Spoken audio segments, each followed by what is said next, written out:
Death Stranding is an unforgettable experience because whether I like it or not, I will not forget about this game anytime soon.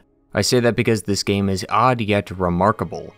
It's odd in more severe and critical ways like its pacing and some elements about the story and gameplay, but it's also comically odd like the fact that Jeff Keighley and Conan O'Brien have cameo appearances, and the game does this completely straight-faced as if that's an entirely normal thing to see in a game. But it's also remarkable in all of those same aspects, as its gameplay and story are impressively thought-provoking and unique, and those comedic elements really make the game feel like a game, something that's wackily filled with fourth wall breaks and strange NPC naming structures. As usual, the plan is to go through the story and discuss what's actually going on here, and trust me, there is a lot going on here in Death Stranding. But we'll also be periodically taking breaks to discuss these story elements to see if they're well implemented. So without further ado, let's get started. I can't think of a better place to start when discussing the oddity that is Death Stranding than first starting with its intro. First impressions are important. For a game, I consider it to be the first 2 hours because it's still within the standard refund period. Death Stranding simultaneously has an amazing yet terrible first impression, depending on what you're looking for. Story-wise, it shows incredible promise and provides an intriguing plot alongside a mysterious world. Gameplay-wise, it's like 2 missions. The game starts with our protagonist Sam driving a motorcycle through some plains. Death Stranding sometimes excels at giving out information in a very natural way. Right behind Sam is an upside-down rainbow that is then followed by a rainstorm. But this rain is unique in that it ages anything it touches, as it turns part of Sam's hair white and it kills the birds and plants surrounding him. When he eventually gets to a cave to wait out the rain, we notice something is following him along with there also being some random woman nearby. From their reactions, these creatures seem to be hostile to humans, and they also seem to be attracted to sound, which is why they're holding their breath and making very subtle movements. We can also see that Sam is looking at the footprints while the girl named Fragile is looking up. This is because she can actually see the beings while Sam can only sense them. These invisible creatures are called BTs or Beached Things. The reason these two can either sense or see them is that they have what's called dooms. Dooms, for a lack of a better word, are magical abilities that do things depending on your level. Sam has level 2 dooms, so he can only sense the BT's presence. Fragile has something higher than 2 since she can actually see them. She's also able to teleport as we saw earlier. While they talk, we also see more of the Timefall's effects, as despite Fragile having the face of someone in their mid to late 30s, her hand is that of an older woman, suggesting Timefall can have some drastic and permanent effects. The last detail we learn is that both of them are porters. Fragile works for her own business, Fragile Express, and Sam is a freelancer. This gives us a pretty good idea of the world of Death Stranding and how different it is compared to our own, and we'll continue this theme by having Sam pair up with Igor. He needs help to dispose of a corpse because simply burying them in the world is not an option. Once a body dies, it enters a stage of necrosis. If it reaches the final stages, BTs start to go towards the body. These smaller BTs then summon larger creatures. These larger creatures have what's called antimatter in them, and once the antimatter of a BT connects with the matter of a human body, it causes an explosion known as a void out. And just one of these can level an entire city, so it's critical that we not only get the body out of the city, as the resulting explosion would kill everyone, but we also need to get to an incinerator so that the flames can destroy the body, preventing the BTs from being able to connect with it. The last and final thing we see is a baby inside of a tank connected to Igor. These are bridge babies, and according to Igor, they help him sense the BTs. Fragile doesn't need one since she can see them, but Sam and Igor would need one since they can't. Sam's able to sense when BTs are nearby, so he could avoid them once he gets close. But having the bridge baby would help, as it uses this spinning device on his shoulder called an Odradek to show the exact direction it's in. All of this once again is fantastic and adds to the mystery of the world. What are these BTs and what happened to the world to cause all this? The game lays out the information about the world's current condition and also how humanity has adapted to it, allowing us to see the current state of the world at large. This all goes in the complete opposite direction though, as while Sam and Igor drive to the incinerator, Igor goes on a minute-long spiel about the world of Death Stranding before the events of the game.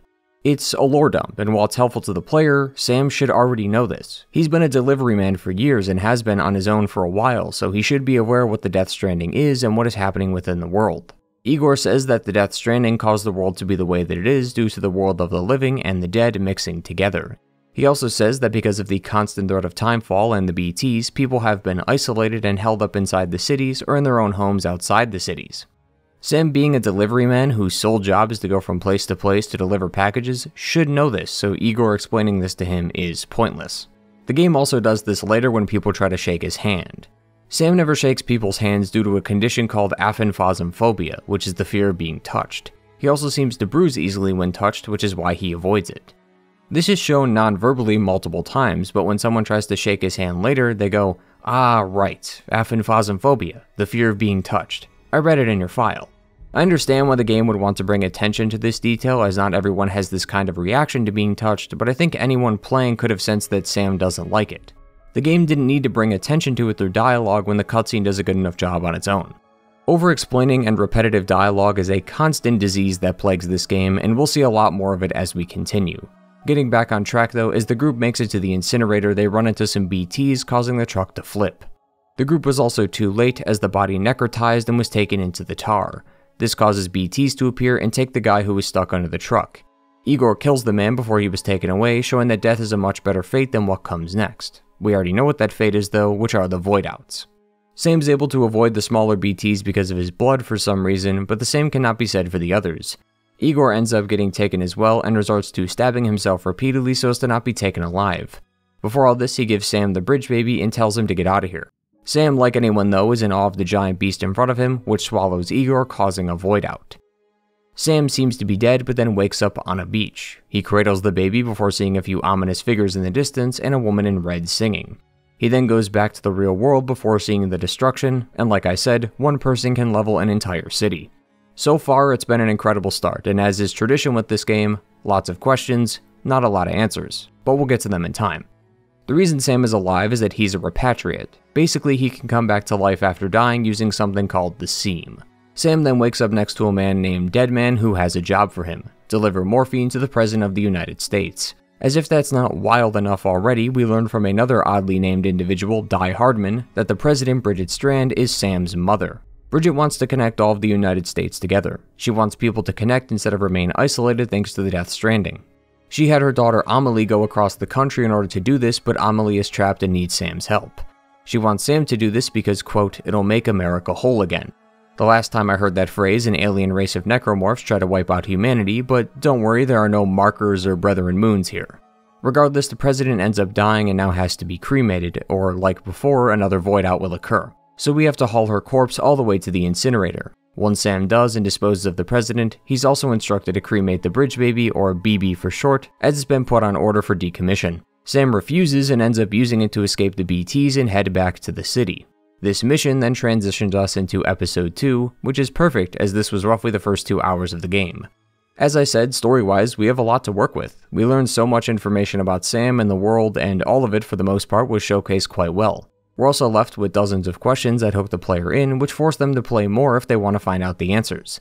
The visuals and cinematography were also just as great, as the framing of certain scenes reinforces the emotions the scenes want to convey, like how it positions the camera by Sam to show how large and ominous the BT really is. The game is also slow in this way, as dialogue and actions are spaced out, allowing you to really sit with these moments and take them in, such as the crater. It wants you to feel the pain of this scene, knowing that there used to be people who lived here that are now gone in a flash. It's incredible and it hooked me from the very beginning. The gameplay though leaves a lot to be desired. Out of the 120 minutes that make up these 2 hours, around 30 minutes of it is actual gameplay.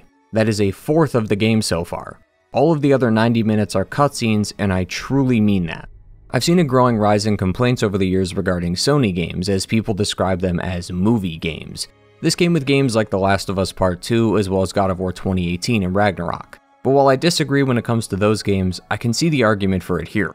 Death Stranding will space out its cutscenes later and, ironically enough, actually flip it on its head later, as there are times where you can go 3 hours without any cutscenes or some kind of story progression, but as of right now, there's not a whole lot of time for the player to really get a feel for the gameplay. All we do is 2 missions: carry the cargo to the city, then carry the President to the incinerator. It does teach you how to maneuver the landscape, which is nice, but it's not a whole lot. These would be great as introductory missions, and they are, but as I said, we're 2 hours into the game, and a lot more missions should have gone by.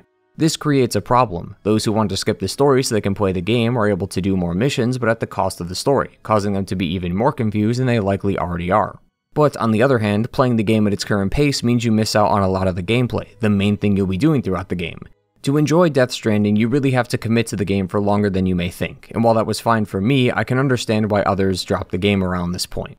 From here though, we enter Episode 2 and are tasked with going all the way to the United States to a place called Ajnat City, as this is where Amelie is being held captive. Along the way though, we're tasked with linking up various cities and homes by plugging them into the chiral network, a sort of successor to the internet. This is our current and main objective of Death Stranding: finish what Amelie and Bridget started by linking up the entire United States, and then save Amelie when we make it west. Before we embark on that journey though, we have a quick history lesson, as I think all of you would like some answers as to what's going on, and I thankfully have them. The world of Death Stranding was very much like our own until a BT was discovered by humanity. A doctor was performing a C-section on a woman because the mother was brain dead, but they believed that they could still deliver the baby. When he touched the umbilical cord, he saw a BT floating above the mother, but because it was a BT, it caused a void out. This was the first instance of this happening so far, but because the cause of it was rather unusual, people began testing and experimenting with ways to prevent it from happening again. This is what led to the bridge babies. After the original void out, there were experiments going on at a secret facility in Manhattan. This ended in the entire facility exploding thanks to another void out accident. The current president at the time was also there at the facility, so America was without a president for some time until Bridget Strand became the next in line. Her first act as president was shutting down the experiments, but eventually Bridget realized that the BBs had potential to uncover the secrets of the BTs, so she reinstated the project, but under the secretive eyes of Bridges. The BB program though was not well received by the general public, seeing as it requires experimentation on a fetus that comes from a still mother, which is why she did it in secret under Bridges, the company she created. The reason the BBs work the way that they do is that the womb of the mother facilitates a connection between the world of the living and the world of the dead. The world of the living is our world, the one we walk and live on. The world of the dead is just another name for the afterlife. And in between that is the beach, a sort of limbo area that connects the two planes of existence. To get there though, people will need to travel through the seam, which is what that watery place we find Sam in whenever we die. Basically, in order, a person lives in the world of the living, then dies. But while the body is left behind, the soul is then taken through the seam and onto the beach. That person then walks into the water through the seam again and into the afterlife. We don't ever see past the beach, so we have no idea what actually happens when someone crosses over, but thanks to various experiments over the years, we know a bit about the beach itself and how it functions. The beach is a plane of existence, but everyone has a different beach. So while you and I might be on the beach, our specific beach is different. The beach is a manifestation of humanity's consciousness and perception of death. As such, everyone's beach is different as we all think and perceive things differently.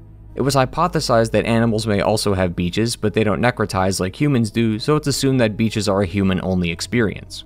The beaches also contain various amounts of fish and whales because of the real-world event called the cetacean stranding. This is more commonly known as beaching, but it's a weird phenomenon where whales, dolphins, and other sea life all wash up on the shore and are unable to swim back, so they die on the land. So just as the whales are unable to go back to the ocean, anyone who arrives on the beach can't return to the land of the living. To add to the references, this concept of death is roughly based on the ancient Egyptian beliefs. The Egyptians believed in a Ha and a Ka. The Ha is the physical body, while the Ka is the soul. The intended process would be for the body to die and decompose while the soul continues on into the afterlife, but that changed after the Death Stranding. The Death Stranding is the name of the official event that killed the world. It'll be explained throughout the game, so I won't give too many details now, but the result of what transpired was numerous void outs at the same time. Hundreds of BTs came from the world of the dead through the beach and back to the living. They then made contact with human bodies, and then the void outs started. Many hypothesize that the BTs do this because they're reaching out for a connection, as evidenced by the tar bodies that touch you when you're captured, but also the various handprints that are not only on Sam's body but in the crater when a void out happens. On top of this, Timefall was also created shortly after this event thanks to a new substance called Chiralium.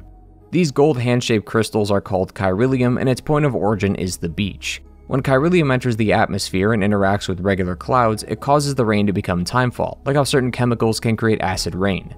Not all the water is dangerous though, as once it hits something it becomes regular water, which is why lakes and waterfalls don't kill you.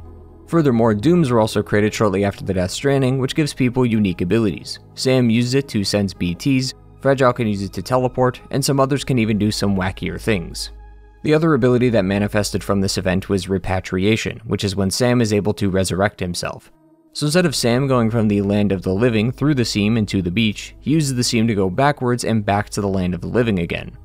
Hopefully though, this gives you a brief understanding of what we're working with here. It's a lot of compelling lore which raises many questions, chief among them, what caused the Death Stranding? Throughout the game we'll not only be learning about the present day plot, but also a lot about the world's history along the way, so we'll come back to this event periodically, but like I said, hopefully you now understand what's going on, as we can now return to the present. To refresh your memory, we're tasked with going to specific buildings like distribution centers, waste stations, and other people's homes, and connecting them to the chiral network. This will connect everyone together, preventing people from no longer being isolated and giving us the means to share information with each other through the beach due to time being stagnant on the beach, thus making data transfer immediate. Connecting the final node in Edgenot City will also bring us to where Amelie is located, who according to her was kidnapped by a group of terrorists. Amelie led a group called Bridges 1. They were the first expedition team that would go from east to west and connect America, the same thing we're doing now. They made incredible progress but were stopped by a group of terrorists who took her captive. They want the world to stay disconnected and also want the UCA, or the United Cities of America, the new government, to leave them alone, and Amelie is their insurance to make sure their needs are met. These terrorists are called homo demons, or madmen in Latin, which is a fitting name as they're not afraid to kill people. In fact, they've been known to intentionally kill people in order to trigger void-outs. The body that we had to take in the beginning is hypothesized to be the work of the homo demons, seeing as one of them does show up right when the BTs arrive. Also, I figured I should mention this, Amelie is in the room with us, but she's using a hologram. The terrorists are cool with her doing this for a very specific reason that I'll mention later, but I felt like I should mention that, seeing as I just said she was captured, but she's also in the room. With that laid out though, we can start our journey. Our first step is to... oh, sorry. Hold on a minute. Sam, triple checked your loadout, I take it? Anyway, our first step is to... Sam. Yeah, Death Stranding doesn't shut up sometimes. This is that over-explaining problem I talked about before. Whenever there is something new, the game always seems to stop and force the player to hear someone explain what the weapon or item does. It also loves to stop you in the middle of an expedition just to make you listen to people and fully believes you are incompetent at times, like when we link up a weather station. This girl Mama comes by and says that we can now use our cufflinks to check for Timefall and plan our route accordingly. Heartman then gets on the comms literally right after this to say the same exact thing. I understand that the game is different and making sure players know what to do is important, especially because it's not something they can intuitively know from playing other games like how to shoot in a first-person shooter, but the hand-holding here is egregious at times. Furthermore, the names. We gotta talk about the names. Just about every character in this game is named using some kind of conjunction or reference. Sam Porter Bridges is not only a porter but also works for Bridges.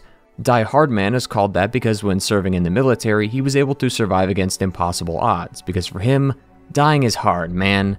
Bridget seems reasonable except her name is two words combined, Bridge It, like bridging the world together. She's also the creator of Bridges. Amelie is surprisingly safe from this until you realize her full name is Samantha America Strand, which is just insane. Not only is her daughter named after Amerigo Vespucci, the man whose name was used to name the country America, but it's also just the fact that the president's daughter's middle name is the same as the country she's the president of. I guess you can't get more patriotic than that, I suppose. I would love to play a game with you. If you've never played Death Stranding before, I want to see if you can guess why the characters of this game are named the way that they are before I reveal why. Let me know how you do. That being said, this isn't even the end of the absurdity, as this also plagues the other lesser-known NPCs in the cities, like Jake Wind, owner of the wind farm, or Nick Easton, leader of Capital Knot City, which is the easternmost city in the game. All the cities have some kind of knot in their name as well, like Edge Knot, Port Knot, Capital Knot, and South Knot. This is because, as Amelie says, we're creating a large rope from east to west that connects the country together, but to do that we need to tie other ropes into knots and connect them together so that the rope is longer. This rope is the chiral network, and the knots are all the places we stop along the way to Edge Knot City. It is genuinely absurd how much Kojima commits to this, and honestly, this didn't even bother me at first. I wasn't even going to bring this up since I too struggle with naming characters if my D&D adventures are anything to look at, but I've come to realize that Kojima just hates conventional names. This is the same guy who in Metal Gear Solid has 4 different characters named Snake and a guy named Skullface whose face looks like a skull. Crazy, I know. When I read reviews about Death Stranding, I heard a lot of people say that this is such a Kojima game. I think I'm starting to get it now. Oddly enough, this ends up working stupidly well, as I was just able to remember one random NPC who only appears in one location because of his moronic name. Moving on though, we have our first job, which is delivering oxytocin to a group of workers. This is a great mission as it fits in line with the story. Making sure the main quest is important is a top priority for the story. If the missions don't feel important, then they just feel like side content, and while Death Stranding is hit or miss when it comes to this, for now we're on the right track. Oxytocin is often called the love drug, as it's a hormone that manages certain key aspects of the reproductive system. It's known to help with certain behaviors and interactions like sexual arousal, trust, and romantic attachment, among many others. In the world of Death Stranding, people are isolated and can't go outside due to a fear of BTs and Timefall, so there's a lot more important things to worry about than getting it on. As such, the oxytocin we're delivering will help these individuals get back on their feet and hopefully not be as worried and scared as they were before. As I said, this is a great example of a mission that fits in line with the story. Now, delivering a package may not seem like a main quest mission, as most other games usually have you fight dozens of people by now, but that's because this is the main gameplay loop of Death Stranding. Out of all the things this game brings to the table, the gameplay was met with the most criticism. At the most basic level, all you're doing is accepting an order and then taking that package to its intended location. On the surface, it seems shallow, but there is a surprising amount of depth to the system. There are various hazards to watch out for, like water and terrain, which can make traversal a hassle. You also have to worry about the cargo and equipment, as falling could damage the goods you're carrying. And Timefall can destroy the quality of the container if you're not careful. Then you also have to consider your actual weight. If there's too much weight or the cargo is stacked too high, then you'll start to lean and have to shift your weight so that Sam doesn't trip over and fall. But the game also gives the player the option to fight back against the hazards. You can use ladders and anchors to ascend or descend a large structure, use PCCs, which allow you to create things like generators, bridges, and safe houses, and the Outer Deck labels the ground with markers so you know where uneven terrain is. It's surprisingly in-depth and provides a very fulfilling gameplay loop. That being said, I can understand why people would dislike this system. Kojima wanted to create a game about building connections, and you can't do that by killing each other. Death Stranding couldn't have been anything other than a delivery simulator, as it's how we first started as a world and as a country. The first form of long-distance communication was through letters using carrier pigeons. Over time, this evolved into mailmen, which not only gave rise to more jobs, but also allowed us to converse with people across the country. Despite being a united nation, the east and west sides of the country were largely separate from one another due to the long travel time. Even back then it was still long, as you could write a letter to someone across the country and it would take months just for it to arrive. America became connected through mailmen and delivery services, so it's only natural that the America of Death Stranding is connected through those same exact means. We're basically repeating the same steps as our ancestors, and this is further reinforced later in the game when we start building highways. The Lincoln Highway was the first transcontinental highway that stretched from New York to Los Angeles. And we're doing the exact same thing with the chiral network, as we start here, roughly where New York would be, and then we're going to finish in Edge Knot City, located in California. That's more of a digital highway, but there comes a point where we build actual highways which connect the entire central region together. The thought of doing deliveries all day sounds incredibly boring, which is what leads people to call this a walking sim, but there is a strange amount of community in this game that can be hard to find anywhere else. This is due to the game's genre, which Kojima calls a strand-type game. Basically, whenever you place something in the game like a ladder, anchor, or even leave a bike or truck laying around, there's a chance for it to show up in another person's game. If that person likes the thing you place down, then you receive a like for it. The more likes it gets sent to other players' worlds before it essentially becomes a permanent part of the world, like this bridge that connects the land to this doctor's house. Someone placed this here and gained enough likes to where it's probably shown up in your game too. The game also has various systems in place to basically have a continuous loop. There are shared lockers at each station that allow people to take vehicles and equipment for themselves if they need it. The players who put that equipment in there are doing it for a specific reason, to allow others to use their gear that they don't need at the moment. You can also pick up and deliver lost cargo. Sometimes another person's cargo is left behind, and you can either bring it to its intended destination or put it in the lost cargo bin for another player to deliver it. It's this constant feedback of altruism because we're all trying to help each other, so in turn we both get the help we need when we need it and then help others with their issues. For example, I had a few hermetic grenades after a BT encounter, but it was too much cargo for me, so I dropped off a few at the shared locker. I'm not sure if anyone actually used them, but I can put it there knowing that there's a chance someone might need it. Everyone will likely start out the same way, and that's using your own materials for their own projects, but once that one person helps you at the perfect moment, your mind starts to expand a bit more.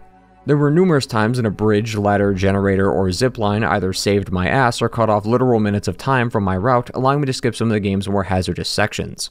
I have never forgotten these moments, and they made me not only consider my own route, but others as well.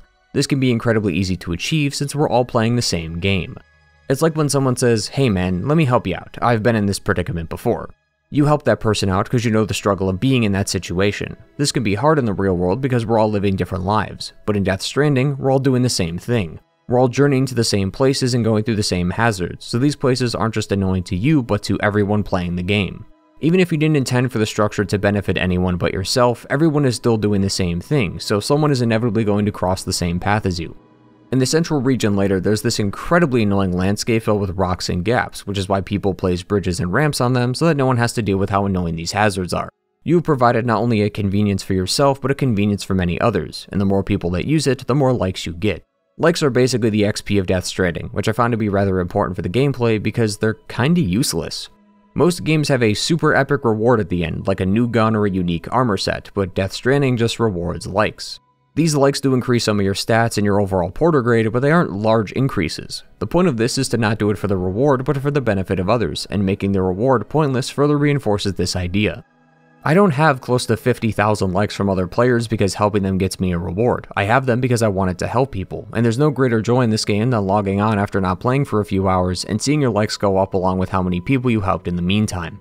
It made me want to help people more and just be a better and kinder person. It's the textbook definition of altruism, helping others for the sake of it. Death Stranding is a lonely place, and the game really drives this point home by only having you interact with holograms 90% of the time. But doing this makes those few times that you see a structure or sign outside in the world, knowing somewhere out there in this barren landscape there are other groups of players fighting the good fight alongside you, all the better. It's ironic how a game that is designed to make you feel alone also makes you feel connected to other players in a way I've never seen done before. Returning to the story, for the next 5 hours, and I do genuinely mean that, we'll be doing deliveries and slowly building up our arsenal of weapons and equipment.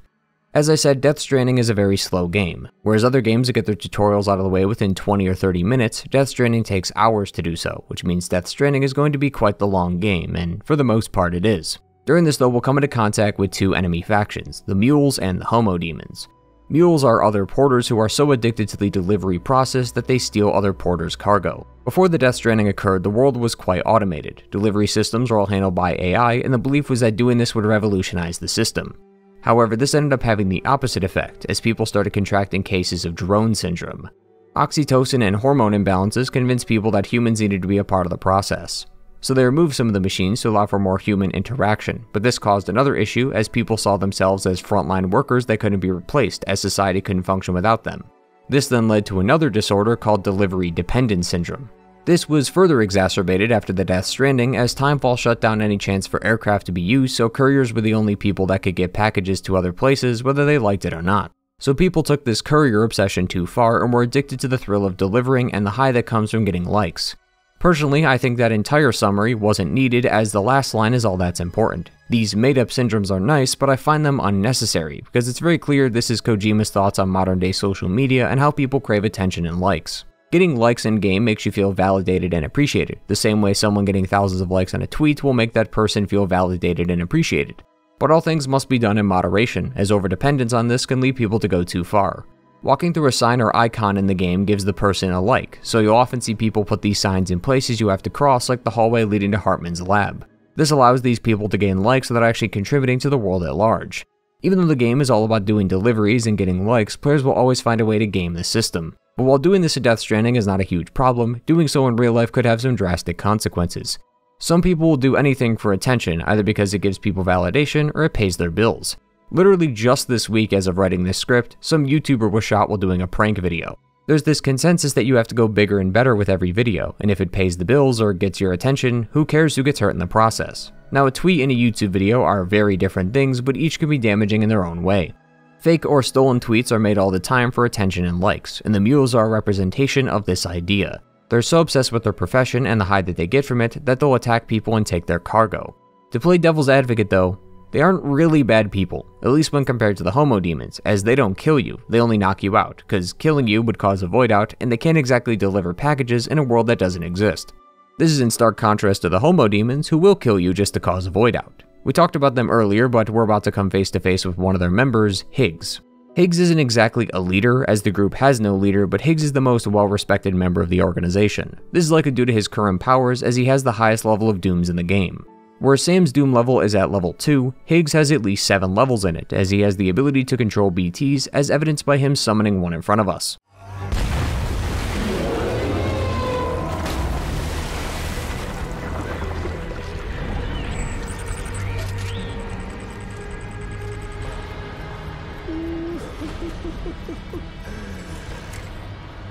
You're on the menu. All it'll take is one itty-bitty void out to blow us all to kingdom come. So how about it? Aren't you getting tired of the grind? Isn't this what you've been waiting for this whole time? A game over. I find the placement of that last line rather funny, as at the moment I was actually enjoying my time with the game, but a few hours from now that grind was about to hit me like a truck. Before Higgs summons the giant squid, he tells us that Bridget Strand is dead and that Amelie has taken her place. Furthermore, Higgs calls Amelie an extinction entity, which is something we'll learn about later. But its placement here is meant to show that Higgs somehow knows a lot more than we do, especially since the news about Bridget is top secret. Higgs' name will also be the one you won't understand unless you're fluent in particle physics. Higgs is a reference to the Higgs boson, which is often called the Higgs particle or God particle. The first thing that Higgs says after his name is the particle of God that permeates all existence, which connects to the role of the Higgs boson in our universe.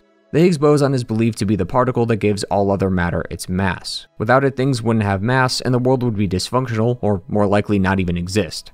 To relate this back to Higgs, he sees himself as a god, a being who can control the world to his liking. This ego of his is likely because of his dooms, as he's able to control BTs, which is unheard of at this stage. To make even more connections, earlier we talked about ancient Egypt and their thoughts on death. Well, Higgs' outfit has a gold and black stripe on the cape, which is similar to the color scheme of the pharaoh statues, who is really taking this god identity to the next level. This squid, though, is a required interaction, meaning we've come to our first boss fight, and it is less than stellar. Death Stranding is not a great action game, because it's not one to begin with. Still, boss fights are almost a requirement in games like this, as they ramp up the intensity and increase the stakes. Higgs is the main antagonist, and it would be weird to defeat him at the end of the game when all our interactions were just us talking like this. Fights need to occur in order to solidify their role as the protagonist and antagonist, which just goes back to the root of the issue. Death Stranding isn't an action game. Most of the fight sees the player throwing grenades or shooting at it until its health is gone. None of these fights ever really felt satisfying though. It's either me doing a hitless run for the whole fight, or I'm getting smacked around because Sam can't aim straight due to the cargo shifting his weight. While these are important to talk about, as all the boss fights serve as narrative climaxes to cap off an area, it's very clear that this is not a primary part of the game. In the same way that hacking minigames and RPGs are incredibly simplistic as to not take away from the real fun of the game, so too is this. Boss fights make up a small amount of your overall playtime, and that's even including the couple times you might get caught and trigger one on your own, not just the story-related ones. The game even summons these white tar creatures that are supposed to be other players who will throw you weapons, since 9 times out of 10 you're not going to have enough equipment to fight them unless you know ahead of time. That's why the optional ones you trigger allow you to leave the area, stopping the fight entirely, and the required ones always have these little guys throwing blood bags and guns at you. Kojima clearly doesn't want the player to struggle in these fights, as it's not a part of the game that they should be struggling with. Having trouble when planning your correct route is a part of the gameplay. Struggling to kill BTs like it's Call of Duty isn't. That's why I'm not going to give these too much shit, as from a sheer visual perspective, Death Stranding succeeds in making these fights feel cinematic and bombastic. The gameplay sadly doesn't carry to the finish line, but it's clear they were put on the back burner since the traversal of the world was the most important part of the gameplay. While the fight has been playing in the background, you may have noticed a red cloud coming from the grenades, and this goes back to the intro. Apparently, since Sam is a repatriate, his blood can be used to harm BTs. It's also not just his blood, but his other bodily fluids, as showering and going to the bathroom rewards you with certain grenades from your own fluids, which is as weird as it sounds. These could be used to kill all the BTs we've met, meaning these larger creatures and the smaller ones we find out in the world, which adds another layer of depth to the gameplay by giving the player more ways to fight back against the hazards. Once the squid has been cooked, it calcifies into this Chiralium statue and then breaks apart, spreading all the Chiralium into the atmosphere. Fragile then comes by and Sam and her talk about going to the central region. To do that though, they're going to need to travel via boat. The central region is important to Fragile as it's where Fragile Express usually operates. The business has been on a downward spiral as of late though due to some recent backlash. Unlike real life, the backlash wasn't about some company running a scam or having some misconduct in the workplace, but rather Fragile Express killed an entire city by allying themselves with the terrorists and delivering a nuke to the city's front door. Now, it is learned later that Fragile did not know there was a nuke in the case, but everyone else outside of the company sees the Express as terrorists, so yeah, it's kind of a big deal. So much so that a lot of people don't want anything to do with Fragile Express or the UCA for that matter, which then becomes a problem for us. Every time we go to one of these way stations or houses, we use the Cupid to link them to the network, but if the people refuse, we can't do anything about it, since we're trying to do things in a more civil way, or we're just as bad as the terrorists. There are quite a few preppers located here in the central region that we'll need to convince that we can get the network link to their property, which means we're going to need to run some deliveries for them. Just like before, the missions need to line up with the story in order to make sense, and so far they do. These preppers are hesitant to put their trust in another company, especially after what happened the last time they did, so helping them out and showing that we mean well makes sense. Each of them has different feelings about Fragile Express and the UCA. The engineer is comfortable with joining up and doesn't take too much convincing due to the long-term isolation they've been in. The other joins just as fast but doesn't want anything to do with the UCA since he believes connecting people together is what got the city nuked to oblivion in the first place, so he'd rather stay out of it. And the craftsman is against both and sees Fragile as a terrorist. Doing his delivery mission though does at least convince him to connect to the network since we retrieve one of his prized possessions from a BT-infested zone. Each one of them has a different opinion and differing levels of trust in Fragile and her business, which I liked, but it just felt like busy work. None of these missions actually progresses anything. We never meet these individuals again unless you deliver lost cargo to them, so they serve as extremely long roadblocks for the player to get over. Pretty much this entire episode is just busy work. The only other things of note that we do is visit and activate a weather station and then deal with 2 other preppers, a junk dealer and a Timefall farmer. The Timefall farmer is admittedly pretty cool, as it's not something I had considered until it was brought to my attention. Since Timefall ages anything it touches, crops that usually take weeks or months to grow now take seconds. It's a cool way of showing that in every negative situation is a positive outcome waiting to be discovered, and how humanity is such an intelligent and impressive species that we always find ways around our problems, even if it means using those problems to our advantage. The other 2 though aren't as interesting. If I'm being honest, I still have no clue how to use the weather station. Remember when I talked about this game and how much it holds your hand? Well, got to a point where I just turned off all the tips permanently. Sometimes a pop-up will appear on the bottom of your screen that has some kind of tip, such as using cargo as a weapon or how you won't be able to sneak by mules if your cargo's too high. These are fine, but they seem to appear all the time whenever the situation calls for it. I just got so overwhelmed that I disabled them entirely, which may have had the side effect of skipping the tutorial on how to use the weather station. I didn't even know you could do anything with it until I saw someone's playthrough where they were going through a menu I had no idea existed. To be fair though, it is also entirely possible that I just skipped through the tutorial myself because I wanted to get through the repetitive dialogue. One of my biggest pet peeves in general is wasting time, and Death Stranding loves to do this by repeating the same animations every single time. Every time you use the Cupid to connect someone to the chiral network, the same scene plays again every time. It just got to a point where I was skipping it each time it happened. I've never pressed the skip button this much on a first playthrough in any game before, and I've never disabled tips or tutorials either, but Death Stranding is really making me tread new ground here. Now this isn't really a critique of the game, as it's definitely a skill issue on my part, but there is definitely a discussion to be had as to not only how much time this game wastes of yours, but also how viable the weather station really is if you could go the whole game without using it and come out with minimal issues. As for the junk dealer, he wants us to go get his girl who he thought was dead in the recent bombing, but was recently informed that she survived.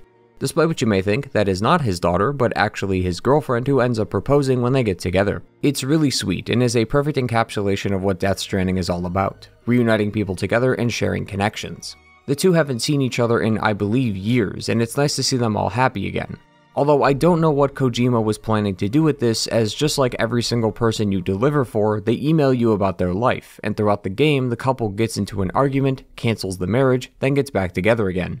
What's even more bizarre is that the girl literally leaves his house to go back to hers, despite the walk being filled with BTs and Timefall. Episode 3 is probably the longest and most drawn out part of the game, and is also my least favorite by far. Remember how the first 2 hours had more cutscenes than gameplay? Well, now we're going in the opposite direction. There are 20 main missions in this episode, which is basically the previous 2 episodes combined, and it's not until the final mission that things start to actually go somewhere. This is around the time I started to clock out. Side missions are nice as they break up the pace of the main quest, but sometimes you just want to blaze through the story to see what happens. The problem is that I'm doing both at the same time. I have to blaze through these supposed main quest missions to get to the real meat of the story. The pacing of this game is all over the place, and episode 3 is at the forefront of this problem. To give you an idea of what I mean, there are 70 main missions in Death Stranding that are split across 13 episodes. Mission 38 is at the end of episode 3, so just going based off the numbers, we're halfway through the missions, but barely a third of the way through the game. How is that even possible? 38 missions are split across the first 3 episodes, with the other 32 being split across the next 10. That is a major imbalance, as one minute it feels like you've made 0 progress, and then the next, you're going through multiple episodes in just a couple hours. It's just all over the place, and I can't for the life of me figure out why it was created this way. Thankfully, episode 3 ends with a bang, both figuratively and literally in some ways, as it first starts with us going to South Knot City to deliver some provisions. Before we head out though, a Bridges employee stops us and gives us another package that was supposed to be a part of the original order. This is a lie, as the game literally labels this as a small thermonuclear weapon.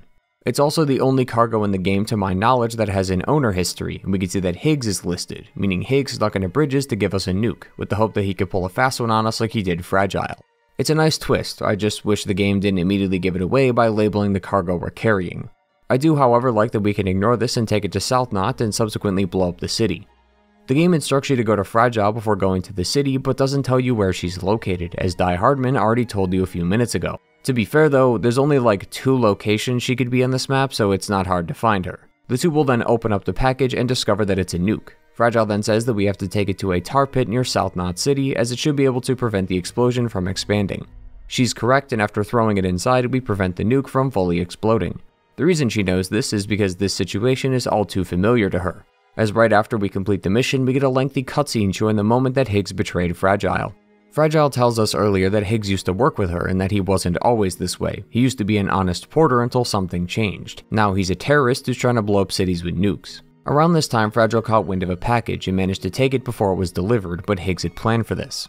Higgs then surrounds Fragile, strips her to her underwear, makes it rain Timefall, and then gives her a choice: her time or the people's. See, Fragile has the ability to teleport, and she does this by using the beach. The problem is that she can't take anything with her, and at this point in the game, you already know this, as Fragile allows you to teleport places, which is the game's way of canonizing fast travel. When you do this though, you have to leave all your cargo behind, so Fragile either has to leave the nuke and let it go off by teleporting and saving herself, or getting rid of the nuke saving the people, but also has to run through Timefall in order to do so.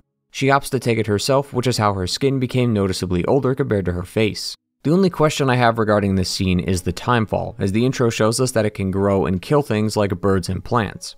But Fragile ran practically naked through Timefall for at least a few minutes, and hadn't even been 10 seconds yet, and her skin was already noticeably withered, so how was she not dead? It's never explained, but I can only assume that Timefall doesn't kill, but rather ages things as far as possible without causing death, which is a weird loophole and doesn't make any sense to me. But I think a more plausible outcome though is that Fragile had ingested cryptobites. These worm-like creatures are apparently not only very nourishing, but can also grant resistance to Timefall, assuming Fragile's one-off saying, "a cryptobite a day keeps the Timefall away," is actually real and not just something she made up on the spot. This would mean that she found some on the way there, since she clearly doesn't have the room to carry any. Both explanations aren't as satisfying as I would have personally liked, but the resulting feelings that Fragile has because of this incident are something I did like. After hearing the story, Sam calls her a hero, but she disagrees. Fragile actually regrets that choice. She wishes that she just teleported and left, even though it would have killed thousands. Fragile also doubles down on this mentality earlier, as when we talk to her in our room, she says how she doesn't care about the United States or bridges. She just wants to screw over Higgs, which is why she joined us in the first place. She's had an ulterior motive from the beginning. She never planned on helping us with package delivery or any of that. She just wanted us to get back at Higgs. It's actually a refreshing take to have, as this whole game has been about altruism and being good. And here we have someone who would have easily let an entire city go to waste just so she didn't have to suffer the effects of Timefall. It's fantastic and is one of the main reasons I love Fragile as a character. After their talk, Fragile leaves Sam with one task: defeat Higgs and take him alive, as she wants to know why he betrayed her. That's going to take some time though, as Higgs is not going to be an easy person to catch, so for now we'll just focus on the deliveries. But just as I say that, we're interrupted by a storm the group calls a supercell. This isn't any ordinary storm, as it drags Sam into it, and once he wakes up, he finds himself in the trenches of World War I. Here in this dreamscape is a man labeled the Combat Veteran, who's actually named Clifford Unger. Now anyone playing the game should recognize this individual, as they've appeared in numerous flashbacks throughout the game so far.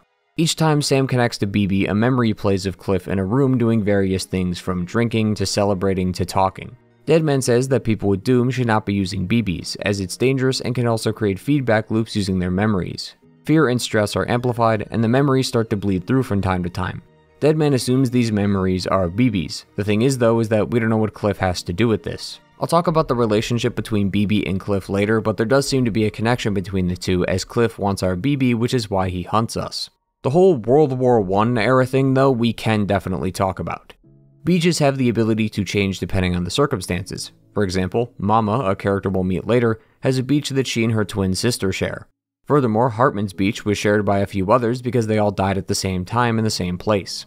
These World War beaches are likely the same thing, soldiers who all died in the same place at the same time and also harbored the same thoughts of anger, guilt, and rage. These feelings manifested their own beach, where the soldiers fight tirelessly without end. As for why Cliff is here, well, it's not a great explanation, but Cliff is a soldier, so it connects to his background. Given his age though, he wouldn't have been old enough to serve in Afghanistan while also serving in World War I, so I think it's more of a stylistic choice. Regardless, this won't be the last time we see Cliff, as there are 3 different battles we get thrown into at random parts in the game. The battles play out like a Call of Duty level, which I'm totally fine with, as the shooting isn't terrible in this game, especially at close range. But once we defeat Cliff, we wake up on the floor near where we were taken. However, according to Mama, we were only gone a few seconds, so clearly time passes differently here. Mama is one of the few people we've talked to throughout the game, and just so happens to be the next person we're tasked with meeting. We need to meet with her instead of the other way around due to her child. There wasn't anything too wild about this. I figured, yeah, she's a mother and she's trying to work while also taking care of a kid, so naturally she'd be tethered to her lab. I didn't think that she would literally be tethered to her lab though, since her baby is a BT. Mama's life is a fascinating case to me as it's filled with so many bizarre details that I couldn't help but listen to everything she said. Mama is, as you would expect, a mother, but her real name is Malingan. She's also a twin, with the other one being named Lochna. Oddly enough, they were more than just twins, as the two were literally conjoined together when born, but thanks to a successful surgery, they were able to move independent of one another. But they were still two beings in one body and thus had one soul, meaning they share the same beach as each other. Furthermore, the two can feel how each other feels all the time. It's commonly known that twins can sometimes feel how another is feeling even if they aren't in the same room. Well, this seems to be the same for these two, but possibly to an even higher degree as they use their dooms to sense each other. The two from birth were pretty much geniuses, and would end up also being the creators of the chiral network. Mama handled the hardware and Lochna did the software. Despite how similar they were in both appearance and intellect though, they always disagreed when it came to children. Mama never cared for children as she was always engulfed in her work, but Lochna always wanted kids. The problem is that each sister got a different working reproductive organ. Mama was incapable of producing eggs and Lochna's uterus wasn't able to carry a child to term, meaning the two could never have a child on their own. This became problematic for Lochna as she fell in love with an employee from Bridges and wanted to start a family together. This was made all the worse when the man had passed away in an accident which left Lochna suicidal. Thanks to her dooms, Mama was able to sense this feeling in her and asked if she could carry her baby to term for her. Through some incredible ingenuity by combining the man's sperm and Lochna's eggs and then having Mama be the surrogate, they were able to have a kid. They weren't out of the woods yet though, and you can likely see where this is going, as right when Mama was about to give birth, an attack on the city occurred and Mama was injured and trapped under the rubble. She would end up trapped on here for a few days straight. Thankfully air and water were no concern though, as water was dripping down from above. The problem though is that she came to this hospital when she was ready to give birth, so naturally time had passed and she gave birth here in the rubble. But she gave birth to a baby who ended up being her link to the other side. This BT is the only reason she's even alive to begin with. Earlier we saw some sort of ghostly figure reaching out for the baby. This is assumed to be Mama's soul. Her body is only alive due to this umbilical connection between her and her child. As such, severing it would kill her. Eventually she'd be rescued by Bridges but was unable to leave since the BT is bound to this place. All the BTs in this game never move from where they're positioned. They can creep toward you, but it seems like there's only so far they can go. That's why Mama can't leave her child, as she can't be too far from the hospital. I can't imagine the amount of trauma that comes from having to spend the rest of your life near the place that almost killed you. I mean, the rubble is literally right behind her. To cap off this horrific story, she also severed her bond with Lochna, likely due to the shame of not being able to birth her child properly. I'm not entirely sure how that works given it uses dooms, but we do know that the feeling the two used to have where they were able to sense and communicate with each other no longer exists. There's a real depressing irony in both sisters' thoughts on children being twisted around, as Mama became the mother despite not wanting kids. It's a real heartbreaking story. Luckily, we're going to make things right, although that will come later. For now though, Mama wants us to take the Cupid to Mountain Knot City where Lochna is located, since she and her co-created the device. The reason we're doing this is because Mama had a hunch that the Cupid would eventually become faulty, and she also thinks the supercell tornado that we got sucked into may have been created because of the massive spikes in Chiralium we've been generating due to connecting all these places to the Chiralium network. Given what we're told at the end of the game, I don't believe this is the case, but rather just Mama's hypothesis. This is a common theme amongst this game where we're given unreliable information from unreliable narrators. It does make sense in the context of the story as there's so much about the world the characters don't know, so they throw out random theories based off what they do know. It just makes it harder for the player to piece things together. Regardless, once we reach the city, Lochna says that she doesn't want any part of the UCA or the chiral network for that matter, so we're going to need to do some convincing, such as bringing her sister with us, which means we'll have to walk all the way back to Mama's lab just to go back to where we are currently. It's as tedious as it sounds, but thankfully Mama likes to talk during the trip, so it's not a complete drag. Once we make it back to the lab though, she has a new device for us, gold handcuffs that work as cutters. These should allow us to walk up to BTs and sever their umbilical cords, giving us a way to take out the BTs through stealth. And Mama gives us the opportunity to test them by having us cut hers. Over the months to years it's been since she's given birth, she's realized that the baby likely wants to cross over and not be tethered to the world like it is now, but doing so would kill her, and she didn't want to let Lochna down as this was supposed to be her child, but she realized that's not right. So the plan is to cut her cord and then take her to see Lochna. This will eventually kill her, but thankfully due to her already being dead, she doesn't necrotize like the other bodies do, so there's no need to incinerate her.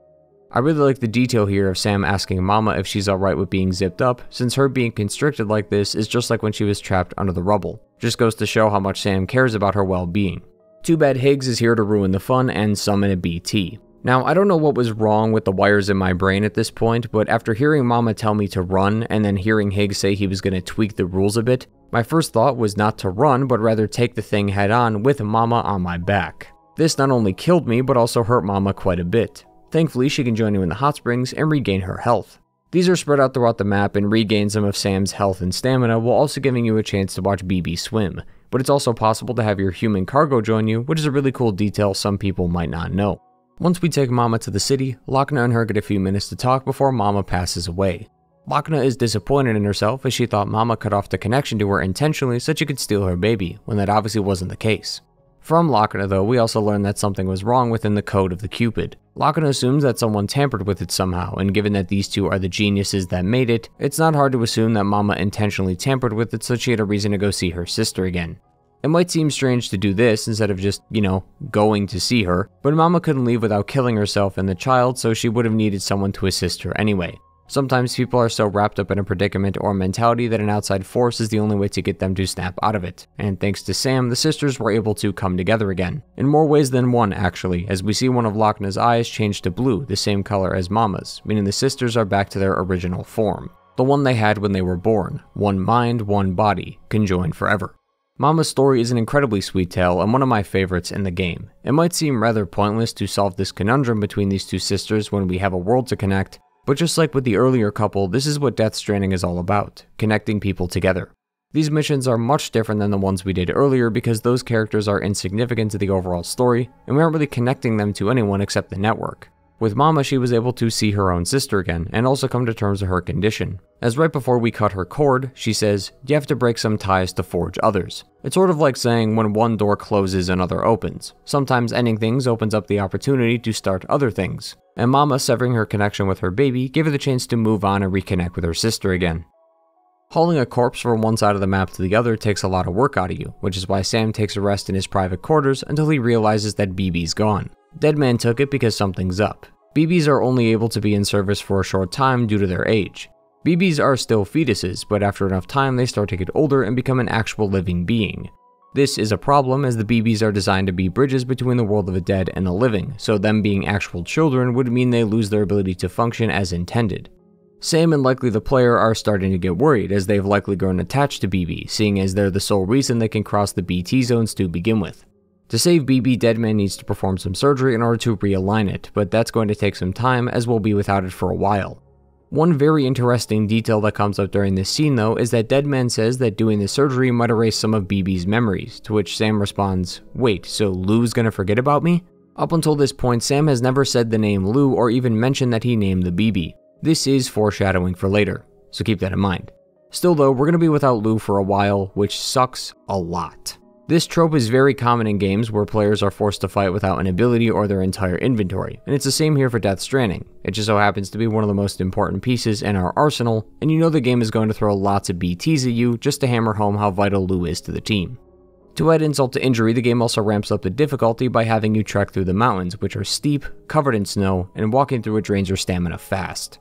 While I absolutely hated going through it at the time, now that I finished the game, I can say that I at least appreciate the spike in difficulty this area provided. Before we can head out though, we join Deadman in the shower for some alone time. It's not the alone time you're thinking of, given Sam already struggles enough with just touching people, but rather some actual alone time, as the showers are the only places they can't be monitored and Deadman has some information for us.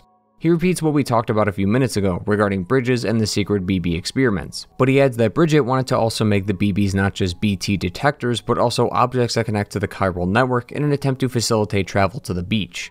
This never worked though, and after some time, the terrorists retrieve their own BBs, which is why Higgs has one despite not being employed by Bridges. Seeing as Heartman is the director of bridges, he must have had some kind of involvement in this, or at the very least knew what was going on, but Deadman has turned up nothing, and that's what scares him. He doesn't even know his real name and has never seen his face before, so he thinks he has something to hide. This, like a lot of info in Death Stranding, is something that will be explained later towards the final hours of the game, so we'll circle back to this at the end. Getting back to the task at hand, we're told by Heartman to link up more preppers in the area, and we're also told that there's a giant tar belt surrounding Edgenot City, so getting through there is going to be a problem. More importantly though, more preppers means more busy work, and it's arguably worse here since all of them joined without any issue except the Mountaineer.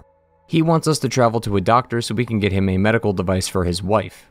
This is all that's needed to link up the final prepper, so I must ask, if they left the UCA to live on their own, why are they this adamant about going back?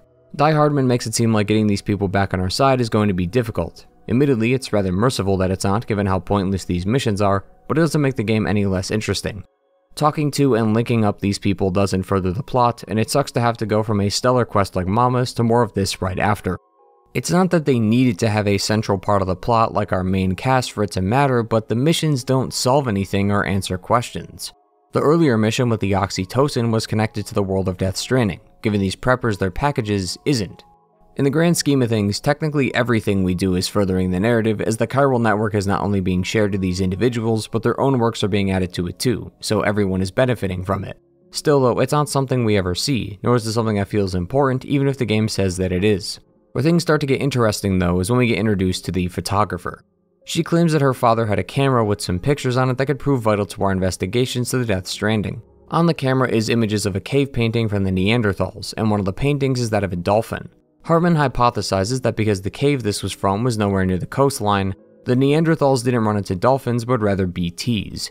And assuming that this is true, this means that the Death Stranding is not the first of its kind.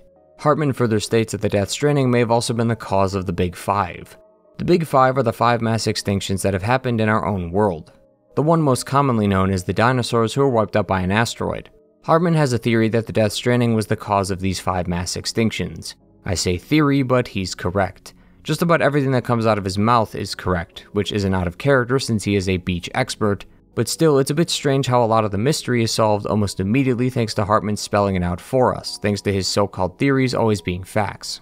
It's very clear that Kojima is speaking to us through Heartman, and it can be a bit bothersome at times. This isn't even the only character he does this to, as this Aaron Hill person emails you to talk about Mama's unique Adra deck, and how it reminds him of a fallen angel like the one who followed Beelzebub down to Egypt, and my first thought was, who the hell are you and how did you get my email? Some of the characters in this game are either vessels for Kojima or become possessed by him for a short time, and it's not hard to notice once you start looking. After a few more deliveries, Deadman comes by and talks about Lou and says to meet at a specific location. Once we arrive though, we're sucked into another supercell, but this time from World War II. I will say, while Higgs is really good at making an entrance verbally, Cliff is the same but for the exact opposite reason. You just can't help but get hyped whenever he appears on screen, even if his whole plan is to kill you and take Lou. Before we defeat Cliff though, we need to find Deadman and Lou who are inside one of the sewer systems. This near-death experience allows Deadman to open up to Sam, giving us a chance to learn more about him. He opens up maybe a bit too much though, as not only does he share info with us about himself, but also about Sam's backstory, which is not a pleasant one to say the least. For Deadman, he is called that not because he's fascinated with the dead, although that is part of it, but rather he's an actual Frankenstein monster. Deadman was born via in vitro fertilization, meaning he's a test tube baby, except the sperm donors are unknown and the womb is artificial, so by technicality he was never born in the traditional sense. Furthermore, some of his organs didn't function as intended or were just simply missing, so the doctors took them from other donors. Whereas I can personally say that my body is my own as I've never had a transplant of any kind, the same cannot be said for Deadman. Everything that's a part of him is not his own, from his organs to even his own birth, which is why his name is Deadman, as he was never truly alive to begin with. As such, given the nature of the beach, he can't visit one as he doesn't have one. Having one means you have a soul that will pass on to the beach, but Deadman has no soul, just a body that isn't even his to begin with. Due to being artificial, Deadman never had any parents, and he also struggled to make friends. That is until Sam came along, as he's the only one to have built a connection with him, which is why he was comfortable sharing that information. But of course, now that they're friends, it's only fair that the first thing Deadman does is repeat all of Sam's history to us and make him relive one of the worst days of his life. Deadman looked into the archives and discovered why Sam named his BB Lou. It feels so unnatural to get this information this way. It felt like it would have just been better for Sam to say it instead of Deadman.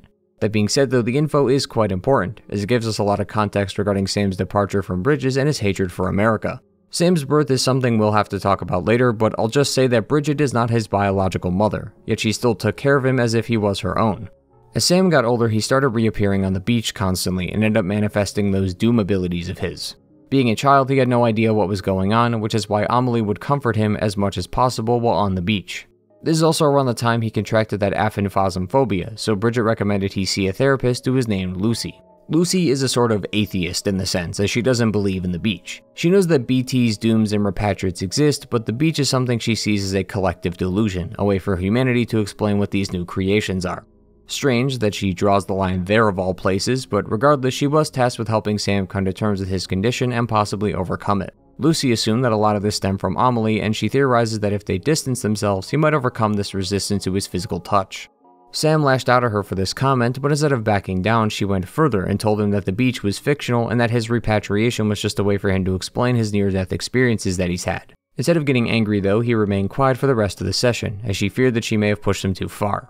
Well, she did, as the next time that they meet, Sam seems determined to prove her wrong by committing suicide in her office to show that he can return from the beach. This, of course, convinces her, and is also what made Sam break down, as he's always wanted to talk about this with someone who will understand and accept him that isn't Bridget or Amelie. And since Lucy was his therapist, someone whose job is to listen to him, he developed a connection with her. They also ended up holding hands after he woke up, and he never pulled away, and they both realized that they share a connection with each other. Thanks to Lucy, Sam was not only able to cure his aphanphasmophobia, but he was also able to start a family. The couple was going to have a daughter who Sam named Louise, or Lou for short. But as she got closer to giving birth, she kept experiencing the same nightmare of waking up on the beach. Bridget seemed to have caught wind of this and was able to show her everything. Lucy saw the beach, the birth of Sam, the Death Stranding, and even more things we haven't talked about yet, and it practically broke her. Her last note was addressed to Sam, and it talks about her taking her own life. As we know though, suicide isn't that simple in Death Stranding, and due to no one finding her, she caused a void out which took the entire city. Sam had actually went to go see her at this time, as he wasn't able to get a hold of her and he was caught in the blast.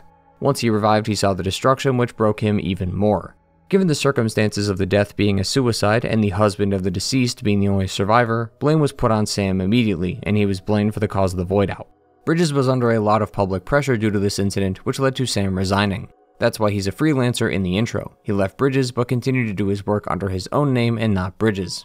Honestly, given what happened, I can understand why Sam would hate the UCA and would want nothing to do with America at all. But this is why BB is called Lou, as she's named after his late daughter. This is very clearly a deep and traumatizing moment for Sam, which is why it's weird that Deadman is so comfortable with just blurting out his business like that.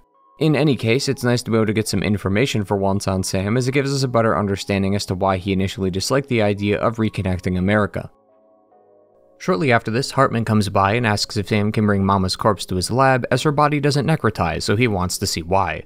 Just like all the characters we've met so far, Heartman is another peculiar and unusual case. Heartman's unique quirk is that he purposely goes into cardiac arrest only to be revived 3 minutes later. A few years ago, Heartman was going to the hospital for heart surgery. His wife and daughter were going to pay him a visit, but needed to stop home first. On their way home though, they were caught in 2 simultaneous void outs, killing them both. Heartman wasn't caught in the blast, but the shockwave knocked out the power while he was on life support. Heartman, along with all the other victims of the void outs, were then sent to the beach. However, the backup power kicked on and sent Heartman back to the land of the living.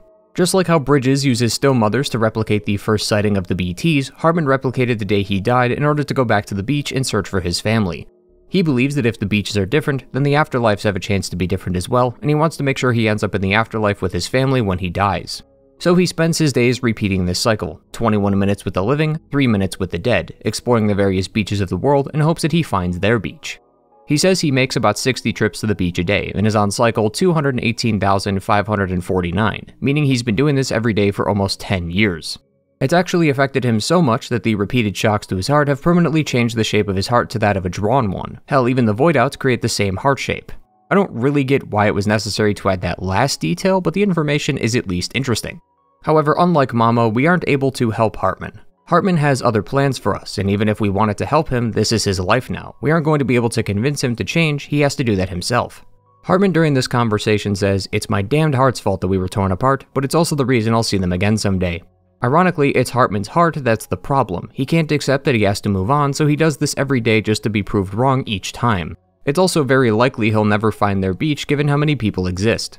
The nature of the beaches are still very confusing, like whether or not a beach still exists if that person passed on, and whether or not people outside the US count, as this game only focuses on the States, but doesn't mention if the broader world has been affected by this too. But hypothetically, if we were to assume on the low end that there's only 1 million beaches, Heartman's still going to be doing that for at least another 30 years at most. There is a less than 1% chance he actually finds them, which not only shows how dedicated he is to achieving his goal, but also how deluded his mind has become. Grief can be a hard thing to overcome, and everyone grieves in their own way, but I hope we can all see how insane this is.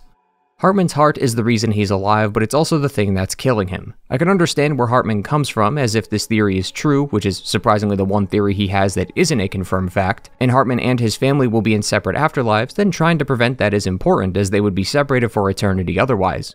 But still, there's too many variables and unknowns at play here that trying to find the answer would be a worthless endeavor. The world is cruel, and bad things happen to good people, and Heartman doesn't deserve what happened to him, which is why it sucks that of all the people in this game, he's the one we can't help. However, Heartman doesn't seem to mind. He's been able to keep busy in between those 21-minute intervals as he's constantly working on research into the beach. Since he could visit the beach more than any person, he's become the lead researcher on the beaches, so even if the beach he finds isn't his family's, his discoveries can still prove useful. As such, Heartman's instructions are to deliver some packages to a few other researchers. It's once again more busy work, but the difference here is that unlike our prior work, these deliveries contribute to research regarding the beaches and the Death Stranding. And completing these deliveries will give us more information about these topics. It's just like the oxytocin delivery. It's a set of quests that don't have a major focus on one character, but do progress the narrative in a meaningful way. Before we go though, Heartman finds a small vial in the bag we carried Mama in, which contains an umbilical cord that looks like a BT tether rather than an actual cord. He doesn't have any information about it now, but he might when we return. One thing I will say is that I like how Heartman's condition was utilized during this cutscene. His 21 minutes are about to be up when we talk to him, so he has us wait in his room while he goes to the beach. The game gives you enough things to look at, but it can be a very boring 3 minutes. Plus, you're right in the middle of a conversation, and doing this shows the player how interactions with him can be. People generally hate being interrupted, and this is what interacting with Heartman is like, as 1 minute he's awake, and the next he's gone.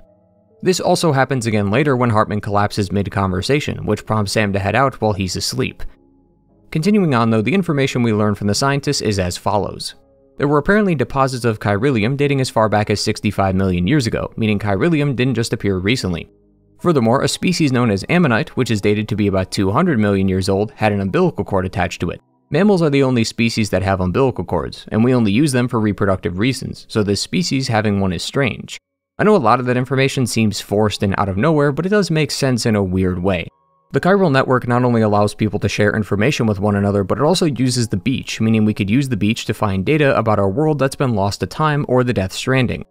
That's why building the chiral network is so critical, as it provides us the means to overcome the Death Stranding by giving us all the information we had prior to its events. Once we return to Heartman, he says he has a message for us from Deadman. He says that the umbilical cord we delivered was taken for Bridget Strand, and that it was outside her body rather than inside. The cord, like Mama's, was filled with Chiralium, meaning Bridget had connection to the beach via the umbilical cord, but why was it on the outside? Thanks to the info, Heartman has a developing theory, that the 5 mass extinctions occurred because of the Death Stranding, and that we're in the middle of the 6th one. He further states that the Death Stranding occurs because of a host called the Extinction Entity. Each entity from the previous 5 extinctions had an umbilical cord attached to the outside of their body, despite the species not needing these cords for anything. With that information laid out, Heartman thinks that Amelie could be the 6th extinction entity. Once again, I say theory, but he's correct. Heartman is almost always right about everything. Now, at the time, this really is a theory, and we'll have to wait to the end of the game to actually get the answer, but upon replaying the game, you'll notice how much of Heartman's supposed theories are really just facts. It's nice to be able to get some concrete info in a game where the characters lie to you quite a bit, but it does feel out of place sometimes. Heartman goes from his talk about the extinction right into what he calls this extinction entity theory, despite the fact that we've never heard this word before. Plus, this isn't a theory, it's just straight up canon fact, because all of this is real. It's Kojima once again using Heartman to relay truth about the game to the player. However, I do have one genuine question about this theory of his. Heartman states that the 5 extinctions all had an extinction entity. These would naturally be the ones leading the species. So when the dinosaurs were reigning supreme, we can assume that the extinction entity was a dinosaur, and that's where I'm lost. I said earlier that animals can't enter the beach, but extinction entities require beaches in order to enact the Death Stranding. But if all animals can't have beaches, how does the extinction entity have a beach? Remember, the beaches are a manifestation of humanity's perception of death, which means the beaches were created and accessed through our higher level of thinking since we're sentient. Animals aren't sentient, and thus don't think about the perception of death or any matter of high-level cognitive thought. So since they can't, how do they have beaches? The game is practically contradicting itself here, which is why I'm genuinely asking if I missed something, as I have read no evidence that explains why. My current theory is that this is either a mistake in the writing or that only the extinction entities have beaches. The latter is a very loose theory, but it's my attempt to make sense of it all. More important than that, though, is the information about Amelie. It is indeed true that she is the extinction entity for the 6th Death Stranding, so we should be careful around her and consider what she plans to do with her power. With all that finished though, we have one more thing left to do before reaching Edge Knot City. Figure out how to cross the tar belt that surrounds the city. This was admittedly a really cool puzzle, as it didn't hold your hand unlike most of the game. Walking through the tar belt kills you and you can't drive or launch anything over it. The only way to do it is to intentionally get captured by a BT. Once grabbed, BTs will drag you to a more spacious location so that the bigger BTs can spawn. Buildings and debris also spawn since the tar is raising the objects around it. So by intentionally spawning a boss fight, we now have a way to cross the tar belt. Parkouring across the buildings though is a bit of a pain, but just in case you're like me and die, the resulting void out will give you enough room to walk around the edge of the crater to Edge Knot City. Even though it took me a few minutes to solve, I really enjoy the out-of-box thinking required to solve it. Sam then sees Amelie near the coast before falling into the tar, and waking up on the coast near Edge Knot City. So far in this video, the ratio of questions to answers has been about 1,000 to 1, so it's time to flip that as the next few hours are all about answers. After going through quite a few BTs, we make it to Edge Knot City and have officially reconnected all of America to the chiral network. But it's too early to celebrate, as once the network is complete, Higgs arrives to once again ruin the day. Amelie says that since we've connected every knot together, she can now link all the beaches to hers, causing an extinction far greater than anything that's came before it. This isn't the 6th Death Stranding, the one of the many links in the chain, this would be the last stranding. It would completely decimate the land, killing all life and possibly the planet itself, and as the extinction entity, it's her job to bring about this destruction. Higgs also adds that the reason we have dooms and repatriation abilities is because of Amelie. Since she's the extinction entity, she's the source of these powers. What follows is a lengthy boss fight between Sam and one of the largest BTs in the game. Once it's defeated though, the three reconvene again, which leads to Higgs shooting Sam and taking Amelie to the beach for what he calls the grand finale. To get there though, we're going to need Fragile, who once again reminds Sam to uphold his part of the deal, defeat Higgs but leave him alive. Fragile then plans to jump Sam into Amelie's beach using his Dreamcatcher and then using her bracelet to bring herself to Sam. This necklace is given quite a bit of attention throughout the game, along with this Kipu that Sam made for Amelie. It's learned that if you have a strong connection to someone, then you can visit their beach. I don't know if there's a proper word for this, but think of these objects as things that hold significance to these people, which is why they can use it to find that person's beach. Now, I want to clarify that the beaches still behave normally, so it's not like Sam can hold the Dreamcatcher and then just magically appear on the beach. He has to be taken there by someone who can, like Fragile. But the Dreamcatcher can help him find the specific beach easier as it's connected to Amelie. This concept reappears shortly using a baby doll, so keep this in mind. But the plan ends up working and Sam makes it to the beach. Things look strange though, as not only is Amelie confused as to why Sam is here, but Higgs is bowing in front of her despite the fact that he's supposed to be her captor. Before he's caught though, he suspends her in a web of tar and tells Sam that his goal has been to keep the extinction entity safe. According to Higgs, humanity has about a few thousand years before we all go extinct, so why not cut to the chase and go out with a bang? Sam refuses to let that happen, and Higgs won't let Sam win, and so begins a good old-fashioned boss. I'll just let Higgs say it. This place, this fucking beach. There's no repatriation here, no. One of us dies, that's it. He goes to the other side. It's nice, huh? Lucky loser gets to put an end to this rinse and repeat bullshit once and for all. So, no BTs. No void outs, no bullshit. Just a good old-fashioned boss fight. Stick versus rope. Gun versus strand. One more ending before the end. One last game over. I think out of all the roles Troy Baker has ever done, Higgs might be my favorite of them all. While I liked his role as Joel in The Last of Us, I've always found him to play a fantastic villain. He is the actor who voiced Pagan Min after all.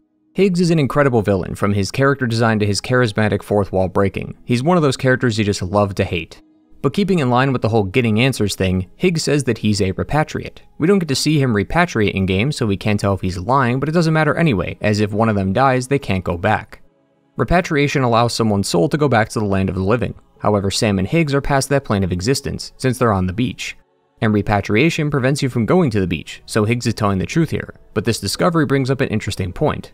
We're so close to the end of the game, and yet we don't really know a whole lot about Higgs. Well, if you manage to do a specific side quest, then you might know a bit more than you think. Early in the game, we get a delivery order for pizza. This is a part of the main quest section of orders, yet feels like a side quest. These are some of my favorite quests in all of video games, as they're side quests that are given main quest priority for some reason, which means there's something going on here, and sure enough, there is. The order is from a Peter Englert, and just like with Higgs, unless you have a degree in physics, you likely won't catch the connection.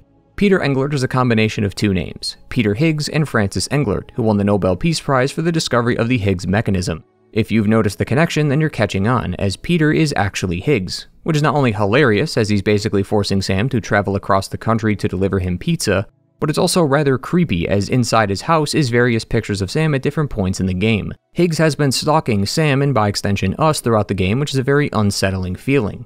On his desk, though, are some journal entries that are written by him for us to read, but these are only a fraction of the total amount. There are 28 different journal entries that are written by Higgs, which give us an understanding of the world from his point of view. The first 9 entries are about Higgs' early life as a porter. Surprisingly, he used to do it for survival since he had a rough home life, but over time he started to do it for the sake of it. He was a real tried-and-true altruist and loved helping people. Fragile Express ended up hearing about Higgs' accomplishments and that he had Doom, so they recruited him to their outfit. That's when he would meet Fragile, and the two worked as a team. This also seems to be around the same time Higgs developed a hatred for bridges. One of the other side missions we can do is only available in the director's cut, and it has to do with a woman named Coffin. Coffin is Fragile's mother, and just like her dad, they were porters who did deliveries for bridges.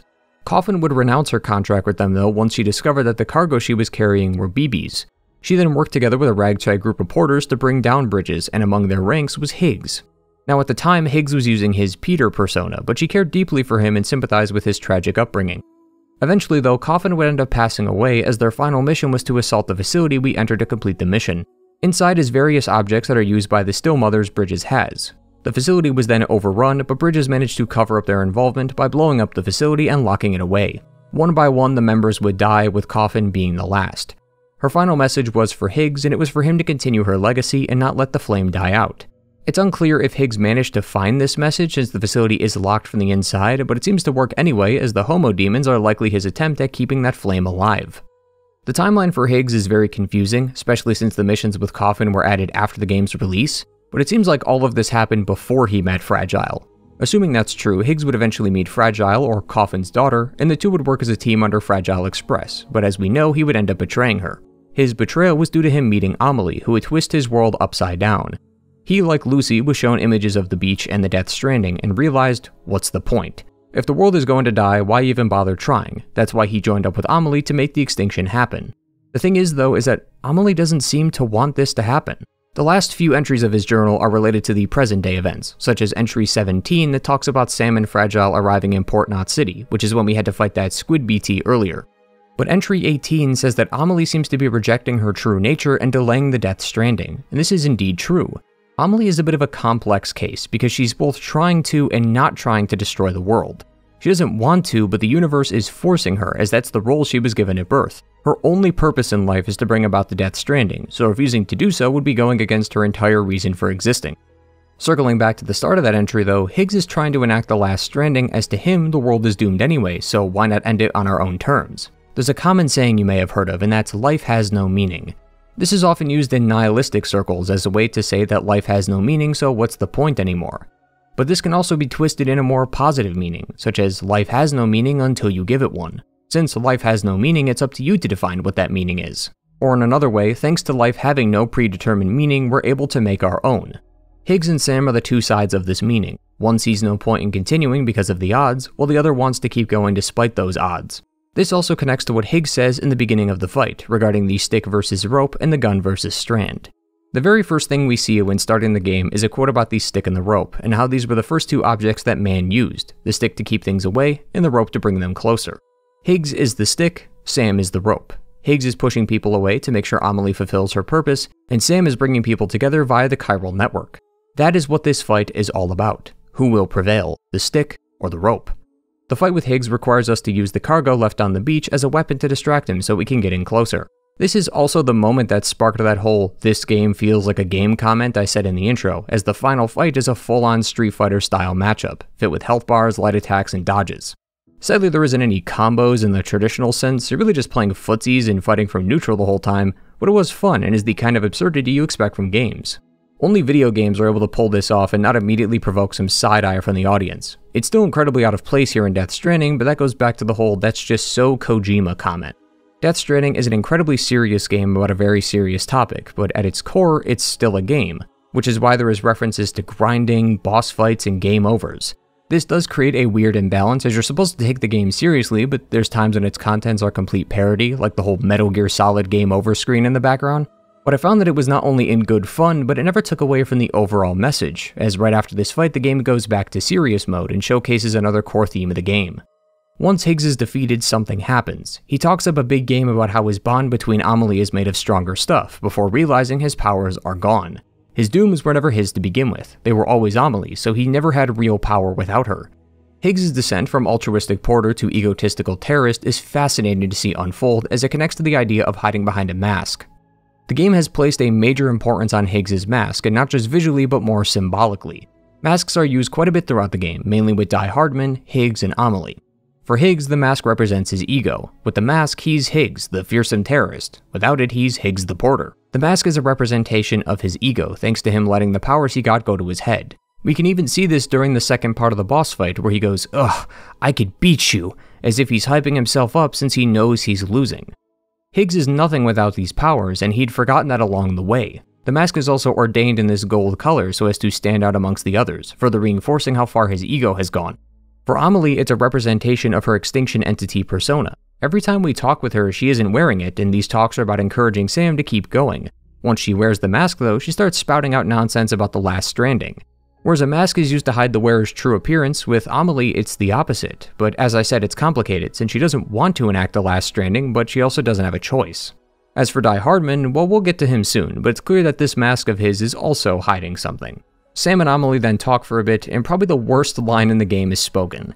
Amelie tells Sam that she managed to visit him at one point during one of their many talks, meaning she was never captured and could have just left at any point. She did this because Sam doesn't care about the UCA or America, and thus wouldn't have gone on this journey if it didn't involve Amelie. Sam then replies, "So what, I'm Mario and you're Princess Peach?" To which Amelie says, I know, but it worked out, so let's run home together, like Mario and Princess Peach." I don't know if I should laugh at this line or be genuinely disappointed by it, especially because the game fully commits to this bit by having the two run along the shore like it's the climax of a romance novel. It's the most out-of-place scene in the whole game, but I think that's intentional. This came right after the end of the final boss, so my thinking is that Kojima put this here as a sort of subversion. The last 20 minutes has this weird video game ending kind of feeling, where we defeat the big bad, rescue the girl, and go home. That's why I found the health bars to not be too distracting, as it fits what happens after. You've grinded for hours and built up your arsenal of weapons and skills in order to defeat the big boss in an over-the-top boss fight. The fight to end all fights, the finale, the climactic end to the game, and then once you win, you're rewarded with the girl you spent hours desperately trying to save, and the two you walk off into the sunset. Like I said, it's a very traditional video game style ending, but Death Stranding is not a traditional game, which is why the game is not done after this supposed ending. I'd argue we're just getting started. As right when they stop, Amelie disappears and Bridget and Heartman appear nearby. Heartman has a gun to Bridget and shoots her, but the bullets go through her. Shortly after, Cliff appears and Heartman is shocked at seeing him. Cliff then asks Bridget where BB is, who then points to Sam. Amelie reappears and pushes Sam off the cliff, which somehow sends him back to the land of the living. I'll get to that whole fiasco later, so for now let's just focus on the present. Sam is back at the safe house that was located near the tar belt we crossed earlier. Deadman is also here via hologram and says that both him, Fragile, Heartman, and Mama are all here at the capital Knot City. The problem is that Fragile can't jump us to the city since she's already used her powers too many times. We saw this much earlier when she started bleeding after teleporting too much, but now she seems to be in a much worse state, which means we have to go from here all the way back to the beginning of the game. It's the longest and most dangerous trek by far, as the chiral density has increased, so BTs have increased in number, and simply entering a zone will cause a boss fight to start.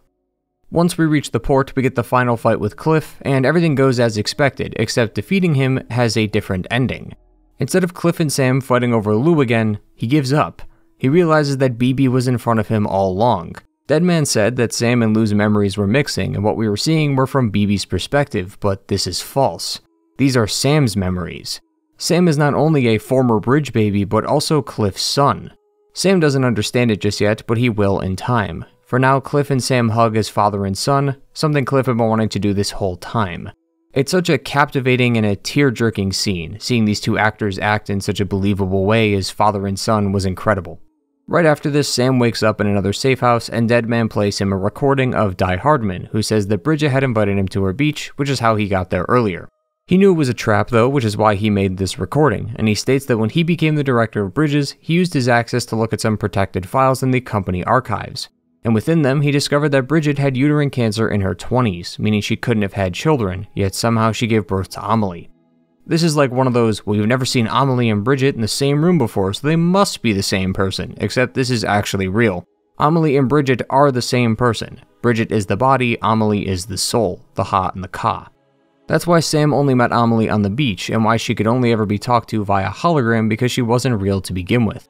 This extinction entity has two names, Bridget and Amelie. They are one and the same. Bridget covered for her other half by saying that Amelie was her daughter and that she had a condition that made her not age. Bridget was the body and thus the body ages, which is why she ages. Amelie is the soul and souls don't age, which is why she never aged. The game also teases this during that princess beach scene, as once Amelie appears again, you'll notice that Bridget is no longer on the shore, the same as when Bridget appears right when Amelie disappears. This completely changes the story of Death Stranding, but we still have more to discuss.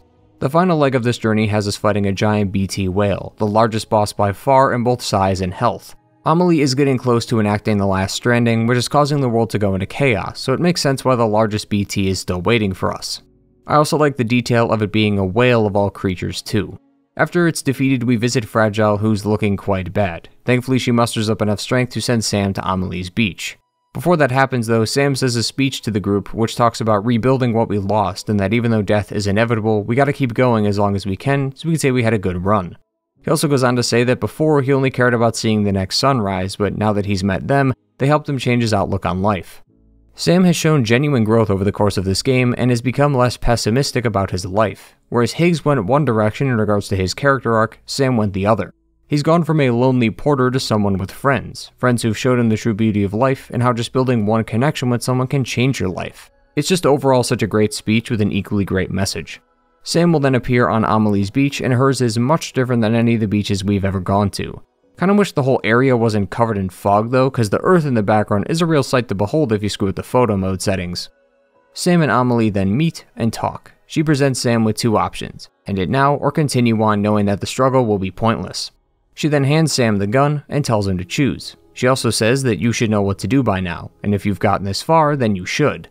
I feel like this message was directed at the player rather than Sam, as Death Stranding has told you since the beginning that death is not the answer no matter what, which is why the correct answer is to put away the gun and embrace Amelie. The last stranding may happen tomorrow, next week, next year, or next decade, but that doesn't mean we stop. Like I said, life has no meaning until you give it one. Just because the world is going to end doesn't mean we just drop what we're doing and accept it. We should instead live our lives to the fullest, knowing we had a good run. Hugging it out and preventing the last stranding temporarily is for the greater good, but we are going to be hurting Amelie in the process. She doesn't have a beach. She is the beach. As such, she can't leave. She'll be stuck here for however long it takes to enact the last stranding alone without anyone to speak to. But she knows this is the right decision, that if she has to suffer so that everyone can survive, then she'll do it. My favorite line of hers is at the end, when she says that the extinction wasn't just an ending, but an opportunity. The Death Stranding has connected the people of this world in ways that wouldn't have been possible without it. They adapted and are attempting to overcome the very thing that is trying to destroy them by doing it together. This is what Death Stranding is all about. Human connection. Embrace others rather than push them away. Become the rope and not the stick. Violence begets violence, and killing Amelie would have solved nothing, and letting her enact her own form of violence wouldn't have either. Which is why we have to stop this string of hatred and death once and for all and just accept each other regardless of who they are, even if that being was born to kill the entire world. Sam has a deep love for Amelie, which makes this connection personal to him. It's not just about saving the world, but also letting someone he loves know that they aren't alone, and that he'll always be there for them, even if they're stranded on the beach for the rest of time. The problem is that doing this has now stranded Sam on his own beach, and he can't return. After walking for what feels like an eternity, Sam attempts to kill himself with the gun, but it won't work. Amelie doesn't want Sam to end it, nor does she want him to feel lonely, which is why she brought Cliff and him together. Amelie was the one who summoned Cliff into the world. The World War era beach thing seems to be Cliff's own creation, but him being present in the world was Amelie's doing. She wanted Sam to know that he was never alone and that he needs to live and not throw away his life.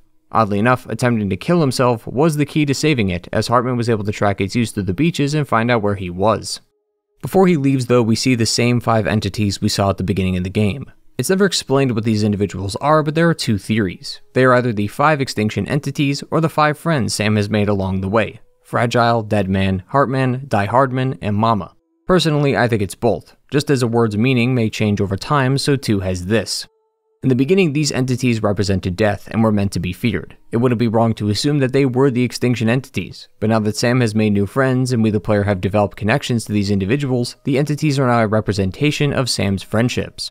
Each of these 5 people had built a bond with Sam, and his actions have changed their lives for the better. Mama was able to move on and reconnect with her sister. Deadman found his first real friend. Heartman didn't exactly move on, but we do get an email after the game is over that says he has stopped his search for their beaches and has met someone new.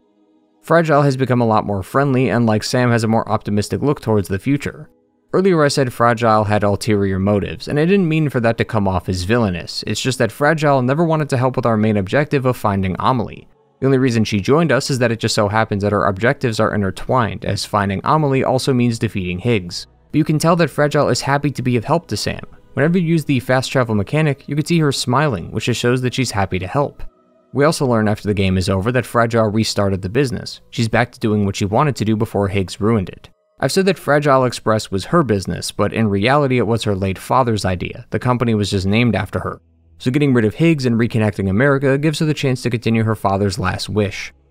Die Hardman is the only one I'm a bit unsure of, but to be fair, he has been a helping hand all game, and reconnecting America was his goal, so in a way we did help him with something, but still each one of these 5 entities can be seen as the 5 friends we've grown to love over the course of the game. As Sam approaches them, Deadman pulls him from the bottom through the seam and back into the land of the living. Time passes, and we see Die Hardman giving a speech to the US as the new president. He and all our friends have the same quipu Sam made Amelie on their chest, which represents their bond and connection, not just to each other but to the whole United States.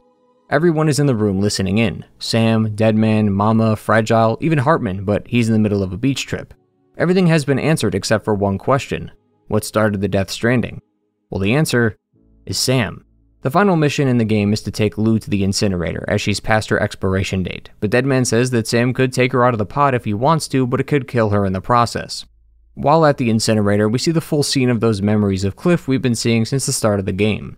Cliff Unger was visiting his wife at the hospital when he was visited by Die Hardman. He quickly shuts off the cameras and tells Cliff to take BB and get out of here. Die Hardman knew of the BB experiments and didn't want his former commanding officer to have their son be used in BB tech. Cliff then shoots his wife, as this would be the last time they would see each other, and he doesn't want her to be a part of the experiments as well. Afterward, he took Sam, who's still in the BB pod, and attempts to escape but gets shot in the process. While he bleeds out, he starts singing and talking to Sam before the guards break through the door. Die Hardman and Bridget are also here, with the latter ordering the former to shoot him now that he's taken BB out of his pod. Here we can see the mask come into play again, as Bridget is wearing a mask to mask her identity so that no one can connect her to the experiments going on here. Die Hardman wears the mask because of what happens next, as Bridget pulls the trigger for him, killing Cliff and Sam with the same bullet. In order to cover up the story, Die Hardman would have to fake his own death and change his name. Whereas characters like Higgs use a mask to hide their other persona, for Die Hardman the mask was literal. He needed to hide his face and name from everyone so that no one could find out what happened here. While Die Hardman is still getting over the death of his friend, Bridget attempts to revive the baby to no avail, and then gets sent to the beach next to Amelie, who then revives it by sending it back through her beach to the land of the living. That's how Sam gained his doom and repatriate abilities, but also how the Death Stranding started, as this opened the floodgates for all the BTs as they used Amelie's beach to go to the land of the living. To add to the past references, that's why the baby doll is so significant for Cliff and Die Hardman. The baby doll represents Sam, because for Cliff that's his son, and for Die Hardman, that's when he shot Sam as a baby. That's why Die Hardman was able to use the doll to travel to Amelie's beach, like how Sam uses his Dreamcatcher to do the same, and why these dolls surround Cliff during his introduction scenes. Higgs also has the doll in his BB pod instead of an actual BB, but I don't think there's a strong connection between them as the other two, which now that I think about it actually makes sense, as they're just working together and have no actual connection. The doll was used in a more literal way to be a link to Amelie's beach, whereas the doll for characters like Cliff and Die Hardman had more meaning atop its intended use, further reinforcing that what the two had was just superficial. Higgs just protected her so that her purpose could be fully realized. He never cared about her in the same way Sam cared for her. The final flashback is a meeting between Bridget and Die Heartman, who decide to take Sam out of the pod since he no longer serves his purpose as a BB. This of course has a chance to kill him, but as we know, he survives, and just like Sam, Lou does the same and survives as well. This then prompts Sam to remove his cufflinks and set off into the unknown world with his new daughter Lou. Even though Sam built these connections with these people, he wants to leave them behind as he thinks this new America has no place for him.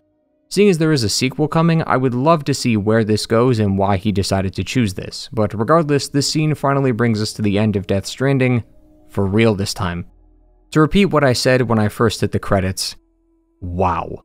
Death Stranding may be a jumbled mess of a story for 90% of its runtime, but it comes together at the end in a nicely wrapped package. Just about all the burning questions the player will have are answered, and it makes for a rather cohesive story. The game is riddled with themes and messages, all of which are important. One I haven't even talked about yet, as it was just shown towards the end, and that's the pistol. The same pistol that Bridget uses to shoot Cliff and Sam is presumably the same one Die Heartman uses to shoot Bridget, and the same one Amelie gives to Sam when making his decision. It's quite interesting how the gun that started the Death Stranding is also the one that ends it. Now, we don't physically use the gun on Amelie, of course, but having the gun in her hand is a reminder that death is wrong. In an industry where death and violence are commonplace, where you can dismember your enemies in a million different ways, Kojima wanted to make a game that's the opposite. Death Stranding was unlike anything I've ever played before, and it's that key aspect of the game that's going to stay in my brain for the years to come. A lot of games these days feel the same. Everything nowadays seems to be a bloated open world game filled with pointless filler to add runtime. It's just boring, and while some may see Death Stranding as a bad game, I'd rather have a bad game than a boring one. Because at least I was conscious enough while playing to recognize what I disliked, rather than just going through the motions like some kind of zombie. Death Stranding may not have been your cup of tea, which is a completely valid opinion to have, as the gameplay is not for everyone, and the story can not only be difficult to interpret, but also inconsistent as it comes off as both intelligent and pretentious at the same time. But we should at least recognize that in an industry that is flooded with similar gameplay concepts and mechanics, Death Stranding was trying to be different. It may not be your cup of tea, but it sure as hell is mine. It's a game with a very meta-like narrative that serves as a critique about our own world and how things like violence actually prevents peace rather than achieves it, and how social media is a blessing and a curse. The internet has made us more connected than ever, but sometimes it feels like we're more disconnected than ever. Even if we ignore the out-of-game themes, Death Stranding still has a wonderful story filled with likable characters and a great central plot. The pacing is off at times, and the heavy exposition can feel out of place, but overall I was pleased at my experience. I will admit though that this is not a game for everyone. There's a reason why people say you either love it or hate it, as this game is not the same stuff we've been subjected to, so naturally it's going to displease those that hate it, but really strike something in those that connect with it. It's different, and different doesn't always mean bad, which is why I commend games for reshaping the mold, even if I wasn't a fan of the game personally. And Death Stranding is one of those games that reshaped the mold by creating a style of gameplay that's incredibly unique and a compelling narrative about human connection and how we should come together rather than isolate ourselves. In an industry filled with sticks, Kojima wanted to be the rope. Thanks for watching. If you enjoyed the video, please be sure to leave a like and subscribe for more story analysis like this. Death Stranding was truly an experience, and I'm excited to see what Death Stranding 2 is about. Sam seems to be much older, Fragile has smooth skin again, Lou is also much older, and Higgs seems to have taken over Amelie's body, who for some reason is built like Raiden. There's a lot that could happen with this game, and I'll be here patiently waiting for its arrival. As always, thank you all for watching today, and I hope you enjoyed. Like and subscribe if you're new, and thank you to my returning viewers for coming back to another video. Take care everyone. Goodbye.